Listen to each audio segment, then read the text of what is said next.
네, 오늘 죽은 소망이 산 소망으로라는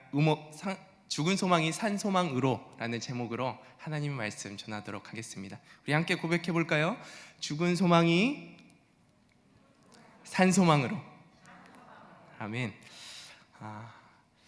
여러분 안에 지금까지 살아오시면서 이 문제는 해결되지 않을 거야. 이것만은 안 될 것 같아. 이 문제만큼은 너무 오래되어서 우리 주님도 간섭하지 않으시는 것 같다. 이런 죽어버린 소망이 여러분 안에 있으십니까?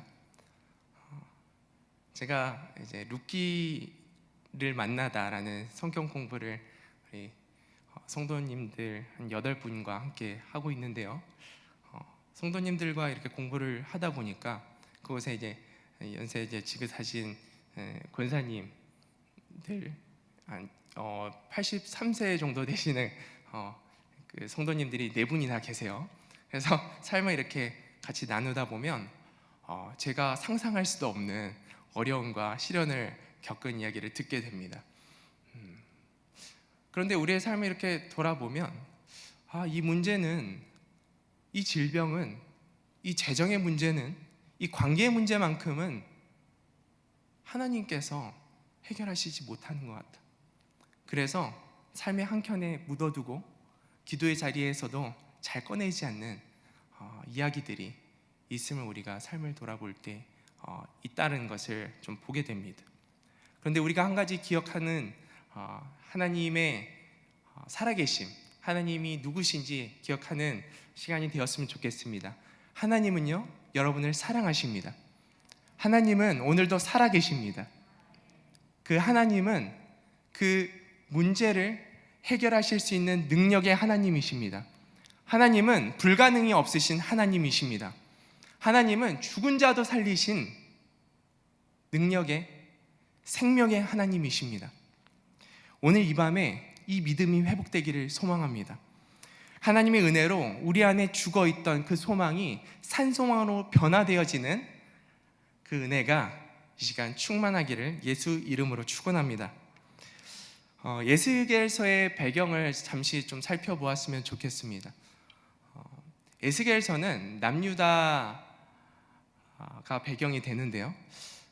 여러분 잘 아시다시피 남유다가 BC 586년에 바벨론에 의해서 멸망당했습니다.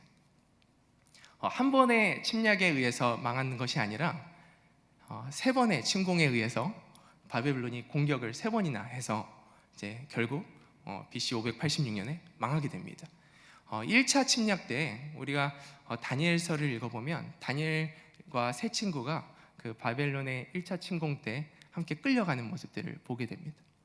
그리고 2차 침략 때 지금 오늘 읽었던 에스겔, 주인공 에스겔이 당시 남유다의 왕이었던 여호야긴 왕과 그 용사 한 1만 명과 고관들이 함께 잡혀가는 모습들을 우리가 말씀을 통해서 볼 수 있습니다. 당시 에스겔이 잡혀갔던 그 나이가 25살이었습니다.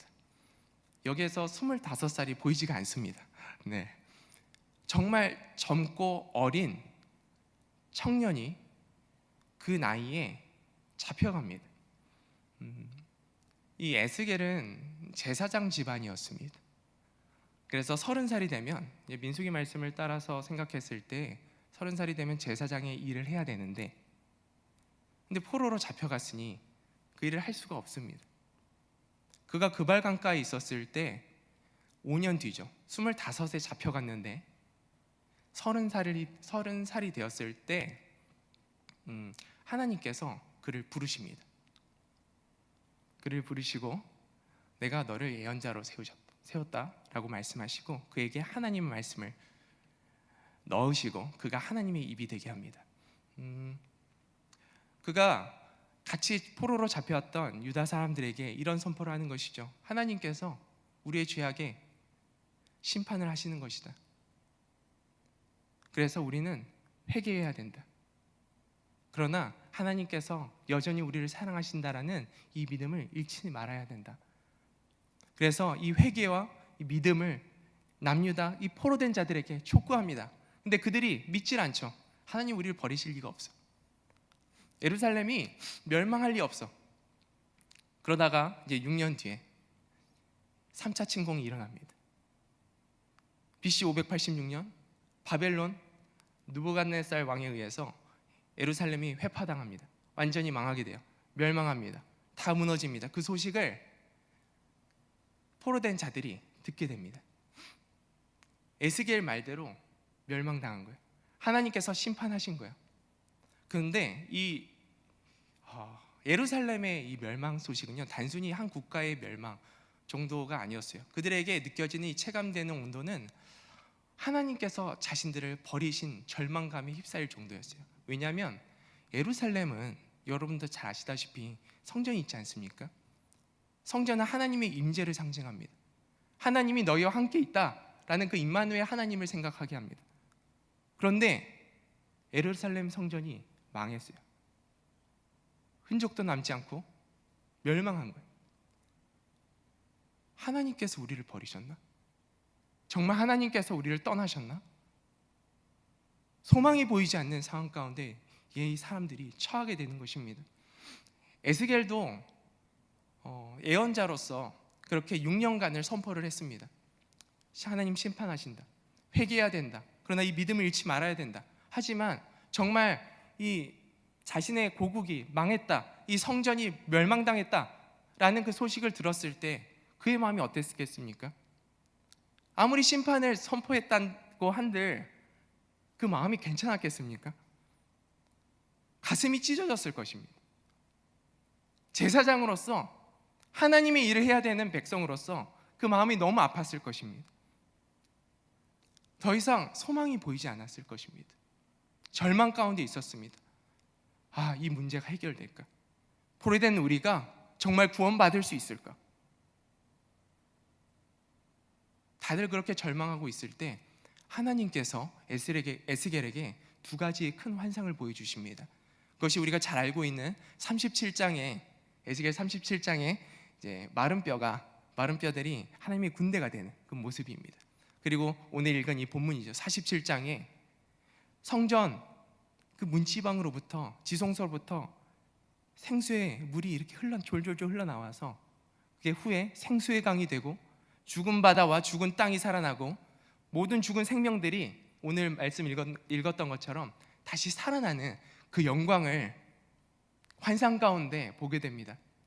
환상을 영어로 비전이라고 합니다. 선명한 것을 보게 됩니다. 하나님께서 보여주시는 환상은요, 우리의 이 생각 가운데서 떠나지 않습니다. 하나님께서 보여주시는 비전은요, 우리가 엄청난 좌절과 고난 가운데 있을지라도 그 선명한 그 비전이 사라지질 않습니다. 오늘 그 비전이, 하나님께서 주시는 그 환상이 여러분에게 보여지기를 예수 이름으로 축원합니다. 사도행전 2장 17절 말씀 우리 함께 읽어보겠습니다. 믿음으로 함께 읽겠습니다. 시작. 하나님이 말씀하시기를 말세에 내가 내 영을 모든 육체에 부어주리니 너희의 자녀들은 예언할 것이요 너희의 젊은이들은 환상을 보고 너희의 늙은이들은 꿈을 꾸리라. 아멘. 제가 이제 사역을 할 때마다 하나님 앞에 이 사역을 해야 됩니까 말아야 됩니까 하는 기도들을 꼭 주님 앞에 합니다. 왜냐하면 이게 그냥 내가 원해서 하는 사역이고 그 사역을 했을 때 너무 고난이고 고통받았던 기억들이 있어서 꼭 그러한 시간을 갖습니다. 하나님께서 그렇게 기도할 때마다 보여주시는 그림들이 있어요. 이미지들이 있어요. 말씀을 통한 환상들이 있어요. 사역을 하면서 힘들 때 그 환상이 내 안에 강하게 남아있기 때문에 그 환상 속에서 그 소망 가운데 그 비전 가운데 제가 좌절하지 않고 다시 일어날 힘을 얻습니다.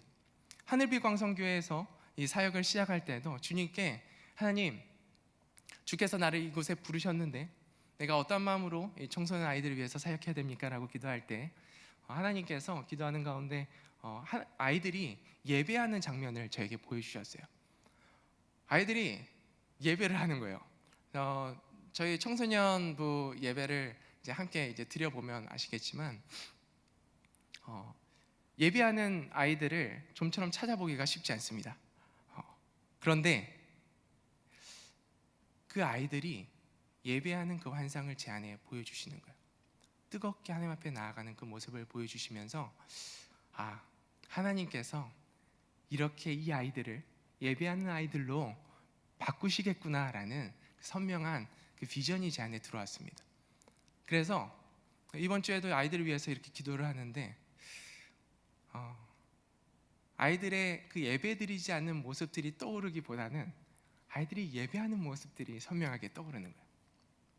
그러니까 기도할 맛이 나는 거예요. 하나님, 이 아이들이 이렇게 예배하게 될 줄로 믿습니다. 저는 할 수 없지만 에스겔서에서 그러잖아요. 이 마른 뼈가 어떻게 되겠냐?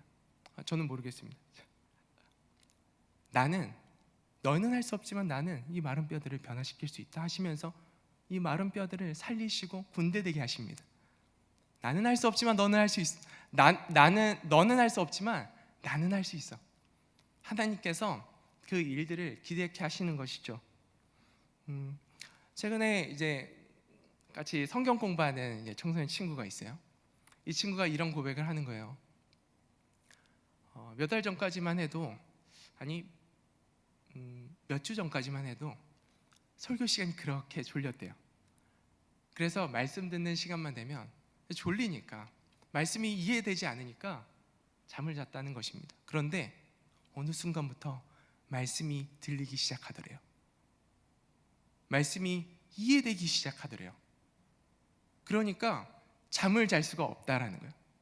말씀이 들리기 시작하니까 잠을 자지 않고, 제가 보통 한 30분에서 40분 정도 이렇게 설교를 하는데 그 아이가 끝까지 그 말씀을 들으려고 하는 것입니다. 이해가 되니? 이해가 된대요. 말씀이 들리면 영이 살아납니다. 영이 살아나면 그 아이가 하나님의 도구로 사용되는 것이고요, 그 영이 살아나는 그 아이를 통해서 가정이 살아나고 이 교회가 살아나고 이 나라가 살아날 줄로 믿습니다. 아이들 위해서 기도 많이 해주시길 부탁드립니다. 네. 주께서 이렇게 우리 안에 비전을 주시면 우리 안에 이 죽어있던 이 소망도 주께서 산소망으로 변화시켜 주십니다. 주께서 이 소망을 이루시겠구나라는 비전이 생긴다고요? 그렇다면 내게 주신 이 비전을 어떻게 우리는 이루어갈 수 있을까? 두 가지로 한번 생각해 보았으면 좋겠습니다. 첫 번째, 저를 따라해 보겠습니다. 성령을 구하라. 오늘 본문 1절 한번 다시 읽어보도록 하겠습니다. 에스겔 47장 1절 말씀. 시작. 그가 나를 데리고 성전문에 이르시니 성전의 앞면이 동쪽을 향하였는데 그 문지방 밑에서 물이 나와 동쪽으로 흐르다가 성전 오른쪽 제단 남쪽으로 흘러내리더라. 이 생수의 강이 어디서부터 시작됩니까? 성전 이 문지방으로부터 시작이 돼요. 성전 문지방, 그러니까 지성소가 그 문지방이 동쪽을 향해 있었습니다. 거기에서 물이 새어 나옵니다. 아까도 말씀드렸지만 성전은 하나님의 임재를 상징하고, 이 말은 이 생명의 물은 우리를 살리는 이 생명의 물은 하나님으로부터 나온다라는 것을 의미합니다. 그래서 우리는 성령 하나님을 구해야 합니다. 우리가 살기 위해서, 우리가 성령 충만하기 위해서, 우리가 생명과 이 평안함과 이 세상이 빼앗을 수 없는 이 기쁨과 세상이 빼앗을 수 없는 이 비전을 붙들고 살기 위해서는 우리가 하나님을 구해야 합니다. 예수님은 자신을 믿고 구하는 자에게 성령을 주시겠다고 약속을 하시는데요, 요한복음 7장 37절에서 39절 말씀 한번 볼까요? 명절 끝날 곧 큰 날에 예수께서 서서 외쳐 이르시되 누구든지 목마르거든 내게로 와서 마시라. 나를 믿는 자는 성경의 이름과 같이 그 배에서 생수의 강이 흘러 나오리라 하시니 이는 그를 믿는 자들이 받을 성령을 가리켜 말씀하신 것이라. 누가 성령을 받을까요? 오늘 이렇게 함께 찬양하면서 주님 앞에 이제 나아가는 시간들을 가질 때 누가 이 찬양의 시간에 은혜를 받을까 하는 생각을 하게 되었습니다. 찬양을 받는 자는요, 찬양 가운데 은혜를 받는 자는 이 마음의 잔이 완전히 비어진 자가 은혜를 받습니다. 찬양은 이렇게 하는 거지. 제가 찬양 인도자잖아요. 제가 찬양 인도를 고3 때부터 했는데 계속 했습니다. 지금 17년, 18년 이렇게 하다 보니까 찬양 인도를 이렇게 제가 아닌 찬양 인도를 누군가를 하게 되면 자연스럽게 찬양 인도는 이런 거야 라는 생각이 하게 돼요. 그런데 그것이 은혜를 받는데 전혀 도움이 되지 않습니다. 은혜는요, 내 잔이 비어져 있을 때, 내 생각과 내 마음과 내 지식이 완전히 비어져서 내가 죽어 있을 때 그 찬양으로부터 임하시는 그 하나님을 통해서 은혜가 주어집니다. 빈잔이 있는 자에게 예수 그리스도로 채워지는 은혜가 있습니다. 예수님이 말씀하십니다. 목마르니 너희 잔이 비어있니 내게로 나와라. 그러면 너희 안에 내가 생수의 강, 이 생명의 강 성령을 주겠다라고 말씀하시는 거예요. 여러분 안에 비어있는 잔이 회복되기를 축복합니다. 내 안에 잔이 비어지고 성령으로 채워지는 은혜가 있기를 축복합니다. 구하는 자에게 성령을 주시겠다 약속하시는 말씀이 하나 더 있는데요, 함께 읽도록 하겠습니다. 누가복음 11장 13절 말씀, 우리 믿음으로 한 번 더 읽어보도록 하겠습니다. 시작. 너희가 악할지라도 적은 것을 자식에게 줄 줄 알거늘 하물며 너희 하늘 아버지께서 구하는 자에게 성령을 주시지 않겠느냐. 아멘. 그런데 문제는 우리가 고난 앞에서 이 문제가 당장에 해결되지 않았을 때 성령을 구해야 되는데, 우리가 끝까지 인내하며 성령을 구해야 되는데 성령이 아닌 다른 것을 구하기 시작한다라는 거예요. 에스겔 47장 2절 말씀, 오늘 본문 2절 말씀인데요, 제가 읽어보도록 하겠습니다. 그가 또 나를 데리고 북문으로 나가서 바깥길로 꺾여 동쪽을 향한 바깥문에 이르시기로 본즉 물이 그 오른쪽에서 스며 나오더라. 이게 무슨 말이냐면요, 그 지성소가 동쪽을 향해 있었다고 합니다. 그럼 물이 계속 흘러나와서 이 큰 성곽으로 이제 흘러가지 않겠습니까?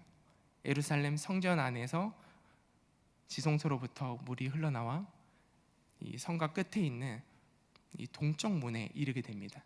그 문을 통해서 물이 흘러나오고 있는 거예요. 근데 스며 나오고 있다라고 말씀이 이제 기록되어 있습니다. 이 스며 나오다라는 표현은요, 그냥 히브리어로 의성어예요. 물이 졸졸졸 흐르는, 물병에서 물이 졸졸졸 흐르는 그 그림을 연상하게 합니다.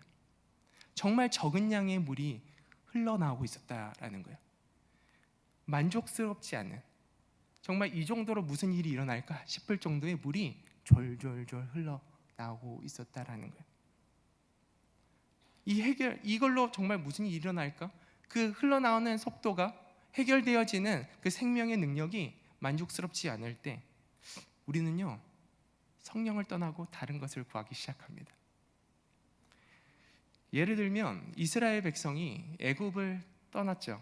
하나님께서 너에게 젖과 꿀이 흐르는 가나안 땅을 허락할 그 약속을 붙들고 모세가 그들을 끌고 가나안 땅으로 향합니다. 그들이 힘들게 그 애굽 땅을 나왔는데 당장에 가나안 땅에 도착해서 그 젖과 꿀이 흐르는 그 하나님의 그 기업을 물려받으면 얼마나 좋겠습니까? 근데 광야에서 배가 너무 고픈 거예요. 물이 떨어져서 목이 마른 거예요. 죽겠는 거예요. 당장에 모든 문제가 애굽만 나오면 해결될 줄 알았는데 해결이 되어 있지 않은 거예요. 그러니까 불평하기 시작합니다. 애굽이 더 좋았는데, 애굽으로 돌아가자. 하나님을 끝까지 구해야 되는데 문제 앞에서 당장에 내가 원하는 만큼의 은혜가 주어지지 않으니까 하나님이 아닌 다른 것을 다시 찾기 시작합니다. 가나안 땅에 도착했습니다. 가나안 땅에 이제 도착했으니까 하나님의 기업을 당장에 취할 줄 알았는데 그곳에 기골이 장대한 거주민들이 살고 있습니다. 또 싸워야 됩니다. 또 불평하죠. 우리는 저들의 밥이다. 왜 우리가 이곳에 있냐? 하나님께서 우리를 죽이시려 하느냐? 다시 애굽을 생각하는 거예요. 또 다른 예시가 있죠. 룻기를 보면요, 룻과 엘리멜렉 가정이 맨 처음에 나옵니다. 흉년이 들었어요. 어떻게 하나님의 나라에 흉년이 들었을까? 흉년은 하나님의 심판을 의미합니다. 그들이 죄 가운데 있어서 그 사사시대에 흉년을 맞이한 거예요. 그럼 그들이 흉년 가운데 하나님 심판이 임한 줄 알았으면 회개하고 주님 앞에 무릎 꿇고 자복하며 그들의 죄로부터 돌이켜서 하나님의 은혜를 구해야 되는데, 그러지 못하고 룻과 엘리멜렉은 어디로 갑니까? 모압 땅으로 갑니다. 당시 이 거주지를 옮기는 것, 이 나라에서 나라로 옮겨지는 것은 그냥 단순히 이주하는 문제가 아니에요. 이민 가는 문제가 아니에요. 각 나라마다 섬기는 신이 있습니다. 모압이 섬기는 신은 무엇입니까? 그모스죠.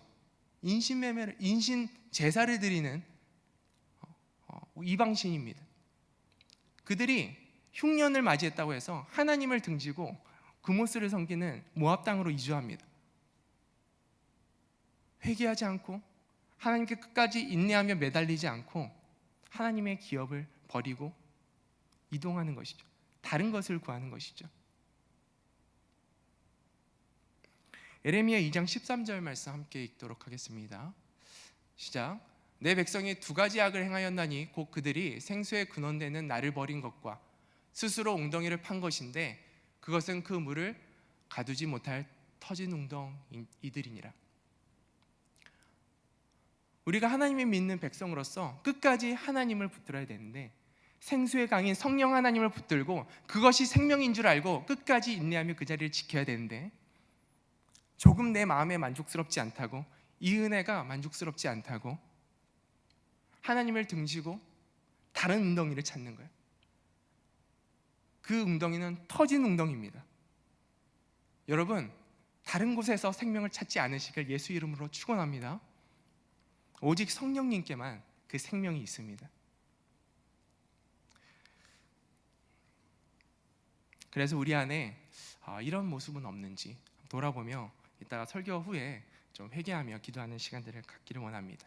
그래서 우리 안에 다시 한번 주님이 아닌 다른 것을 구했던 모습들을 회개하고 성령님으로만 채워지길 원합니다. 그렇게 간구하는 저와 여러분이 되기를 축원합니다. 그러면 주께서 내게 주신 이 비전, 이 소망을 어떻게 또 이뤄갈 것인가? 두 번째, 함께 고백하겠습니다. 성령의 충만함을 구하라.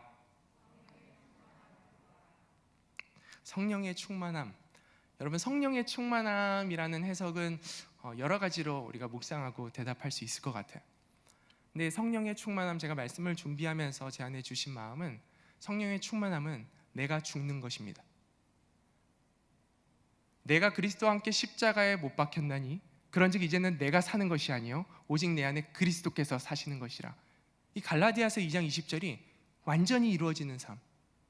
내가 완전히 죽고, 나의 자아는 완전히 죽고, 나의 뜻은 완전히 죽고, 나의 주권은 완전히 죽고, 예수 그리스도의 주권만 살아나는 삶, 예수 그리스도만 살아나시는 삶, 예수님의 뜻만이 내 삶을 통해서 이루어지는 그 삶, 그것이 성령 충만한 삶입니다.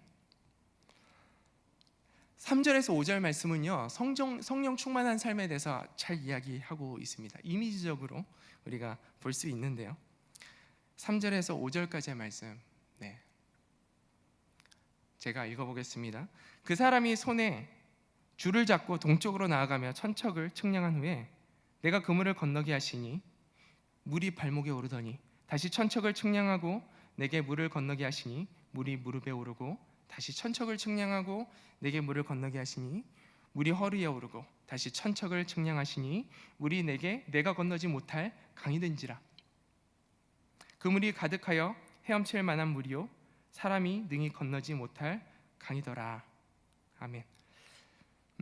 천척은 한 척의 이제 손가락 끝에서 이제 팔꿈치 끝이라고 생각하면 돼요. 한 50cm 정도 되는데, 이제 천척이니 500m 정도 됩니다. 약 500m씩 이제 이동을 하고 있는 거예요. 에스겔의 환상 가운데 안내자를 따라서 500m씩 이동을 하고 있습니다. 천척을 가니까 어디에 닿았죠? 이 생수의 강이 어디까지 차올랐습니까? 발목까지 차올랐어요. 그 다음 천척을 가니까 무릎까지 차올랐어요. 그 다음 허리, 그 다음 건너지 못할 강이 되어버렸어요. 헤엄치지 않고서는 움직일 수 없는 강이 되어버렸습니다. 우리가 성령을 받고 우리가 성령을 구함으로 성령을 받았습니다. 근데 성령을 받고 난 이후에 우리의 삶 가운데 은혜가 차오릅니다. 은혜가 차올라요. 그 은혜가 발목까지 차오릅니다. 기분이 좋습니다. 성령님께서 내 안에 은혜를 주시는구나. 그런데 물이 발목까지 차올랐다는 것은 무엇을 의미하냐면 여전히 내가 살아있다라는 것을 의미해요. 성령 충만함은 내가 완전히 죽어야 되는데 발목까지 차올랐기 때문에 아직 움직일 만한 거예요. 내 뜻대로, 내 생각대로, 내 삶을 내 마음대로 할 수 있는 여지가 너무나도 많습니다. 그런데 많은 성도님들이 저를 포함해서 이 발목까지 차오른 이 은혜에 만족하며 살 때가 너무나 많습니다. 발목까지 차오른 이 상황에서 이 은혜에 만족하며 무엇을 합니까? 우리가 죄와 싸웁니다. 근데 우리는 그 죄와 싸우면서 이길 때도 있는데 질 때가 더 많아요. 여러분 죄와 싸워보신 적 많으시죠? 매일매일 싸우잖아요. 발목의 은혜에 만족하며 죄와 싸우면 자주 그 싸움에서 진다는 것을 경험하게 됩니다. 제가 금요 예배 때 은혜를 받고 아내랑 항상 이렇게 금요 기도에 나아가서 항상 기도하는 시간들을 연애하는 시절, 그리고 교회 이제 제가 사역하기 초창기에 함께 항상 다녔었는데 그렇게 금요 예배 끝나면 싸울 때가 많았어요. 발목의 은혜로 사역할 때가 참 많습니다. 마치 내 힘으로 이 사역이 될 것 마냥 그 사역을 힘주어서 합니다.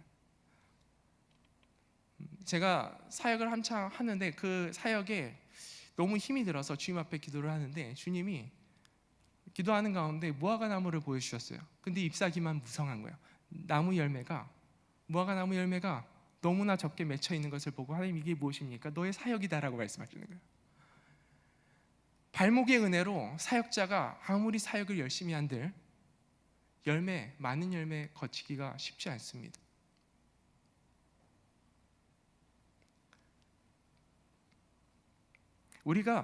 우리의 삶이 우리가 계속적으로 죄에 넘어지고 주의 사역이 열심을 다해서 하고는 있는데 열매들이 맺혀지지 않고 있다면 우리가 성령 충만한 것인가 다시 되돌아봐야 합니다. 발목의 은혜, 발목까지 차오른 은혜에 만족하지 않는 저와 여러분이 되기를 예수님의 이름으로 축원합니다. 그러면 성령 충만함을 받아 은혜에 잠기면 어떤 일이 일어날까? 우리가 지금 말씀을 보았듯이 머리끝까지 잠겨서 내 뜻대로 내 주권대로 할 수 없는 상태에 이 충만함이 있습니다. 그때는요 죄를 내가 이겨야지, 싸워야지, 나의 노력으로 어떻게 해봐야지 해서 죄가 이겨지는 게 아니에요. 그때에는 성령이 이기게 하십니다.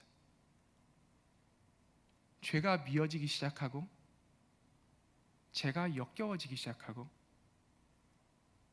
거룩하신 하나님의 성품이 우리 안에 충만하게 되면 거룩하지 않은 그 모든 것들이 배설물로 여겨지게 됩니다. 주의 일은 내가 내 열심으로 해야지 해서 되는 것이 아니라 하나님이 우리 교회를, 우리 성도들을 얼마나 사랑하십니까? 영혼들을 향한 사랑은 이곳에 있는 어떤 누구도 주의 그 열정을 따라가지 못할 것입니다. 그 하나님의 열심에 그저 동참하는 은혜로 들어가게 됩니다. 그러니까 사역의 열매들이 풍성히 맺히게 되는 것이죠. 성령 충만한 자는요, 그 삶에 많은 열매가 맺게 되는 줄로 믿습니다. 그렇다면 성령 충만함을 어떻게 받을 수 있을까? 이 성령 충만함을 받는 일은 성령을 받는 일과 동일합니다. 우리의 잔을 비우고, 하나님, 내 힘으로, 나의 노력으로 이 성령 충만함을 입을 수 없습니다. 주님 은혜 주십시오. 주님 성령으로 충만하게 해주십시오. 성령의 충만함으로 살아가게 해주십시오. 이렇게 나의 잔을 비우고 성령을 구하며 예수님 앞에 나아갈 때 값없이 주시는 그 예수님의 은혜로 채워지게 될 줄로 믿습니다. 성령 충만하면요, 참 좋습니다. 말씀이 깨달아지기 시작해요. 말씀이 내가 읽어야지, 내가 노력해야지. 우리 그런 노력들 많이 하지 않습니까? 하루에 5장, 10장 더 읽어야지, 더 읽어야지. 그런데 말씀을 읽으면서 저도 항상 느끼는 것은 말씀이 깨달아지지 않을 때가 너무나 많아요. 그래서 오늘 말씀 되게 읽기 싫다, 지루할 때도 있고요. 그런데 성령의 충만함을 입으면 말씀이 깨달아지기 시작해요. 제가 설교를 준비하면서 하나님 은혜 주세요. 하나님, 이 말씀이 무슨 말씀인지 모르겠어요. 하나님 앞에 기도하는 그 시간에, 하나님의 은혜를 구하는 그 시간에 이 말씀은 이거야 라고 깨달게 하시는 그 은혜가 있는 거예요. 성령 충만함으로 나아가면요, 주님이 입술 가운데 그리고 마음 가운데 계속 찬양의 가사들을 떠올려주세요. 그러니까 입에서 찬양과 감사들이 떠나지 않게 됩니다. 성령 충만함을 입으면 기도의 시간이 기대가 됩니다. 주님과 내가 30분 기도해야지, 오늘 1시간 기도해야지, 내 열심으로 기도하는 것이 아니라 주께서 그 시간을 즐겁게 하시고 주님과의 교제에 그 기쁨을 알게 하십니다. 그러니까 기대가 되는 거예요. 우리가 성령 충만함으로 이 모든 일들을 행하는 은혜가 있기를 예수님의 이름으로 축원합니다. 네, 우리가 마지막 말씀을 읽고 말씀을 마무리해 보았으면 좋겠습니다. 8절에서 9절 말씀 우리가 함께 읽었으면 좋겠습니다. 시작. 그가 내게 이르시되 이 물이 동쪽으로 향하여 흘러 아라바로 내려가서 바다에 이르리니 이 흘러내리는 물로 그 바다의 물이 되살아나리라. 이 강물이 이르는 곳마다 번성하는 모든 생물이 살고 또 고기가 심히 많으리니 이 물이 흘러 들어가므로 바닷물이 되살아나겠고 이 강이 이르는 각처의 모든 것이 살 것이며 아멘. 네, 이 환상이 우리의 환상 되길 소망하는데요. 말씀을 보면 아라바로 내려가서 바다에 이르리니라는 이 말씀이 있습니다. 이 아라바에 있는 바다는 사해를 의미합니다. 사해는 우리가 잘 알고 있는 염해죠. 염도가 너무 높아서 그곳에 생명체가 살 수가 없습니다. 그래서 죽어있는 죽은 바다라고 합니다. 그런데 이 생수의 강이 동쪽에서 흘러 사해로 향하는 거예요. 아라바 그 지역으로 흘러가는 거예요.